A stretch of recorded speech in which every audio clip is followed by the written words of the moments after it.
নমস্কার বন্ধুরা, কেমন আছেন? নিশ্চয়ই ভালো আছেন। আমিও ভালো আছি।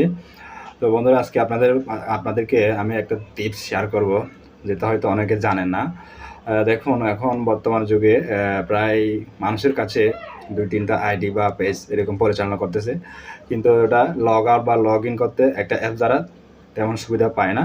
তো ওই অ্যাপসটা যদি ডাবল করে চালানো যায় তাইলে কীভাবে হয়? নিশ্চয়ই ভালো হবে। তো ওই টিপসটা শিখে দেব। চলুন আমার এই স্ক্রিনের মাধ্যমে আপনাদেরকে দেখাই দিব। বন্ধুরা, চলুন দেখা যাক। তাইলে এই যে আমার মোবাইল স্ক্রিনে নিয়ে আসলাম।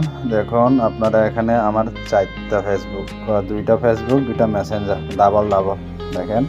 তো আপনারাও চাইলে এরকম করতে পারবেন। দেখুন কীভাবে করি। প্রথমে আপনার মোবাইলে স্ক্রিন সেটিংয়ে যাবেন। দিয়ে বন্ধুরা দেখেন, এখানে সার্চ বক্সে সার্চ লিখবেন ডুয়েল অ্যাপস। সার্চ করলে যে ডুয়েল অ্যাপস ক্লিক করলে এখানে এই যেগুলো আপনি যেগুলো অন অফ করা আছে ওগুলা সিঙ্গেল, যদি আপনি যে কোনো একটা অন করেন সব অন হয়ে যাবে, ডাবল হয়ে যাবে। দেখেন আমি একটা করে দেখাচ্ছি। অনেক করে এই যে টেলিগ্রামটা আমি দেখাচ্ছি আপনাকে। টেলিগ্রামটা অন করে দিলে আর ডাবল হয়ে যাবে, আপনি খেয়াল করেন। তারপরে আমি আরেকটা দেখাবো। এই যে ফেসবুক লাইটটা আমি অন করে দিলাম, অন হয়ে গেছে।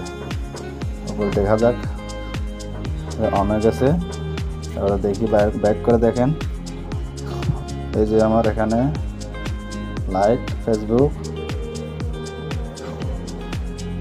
আবার এই যে এখানে আমার লাইট ফেসবুক, তারপরে এই যে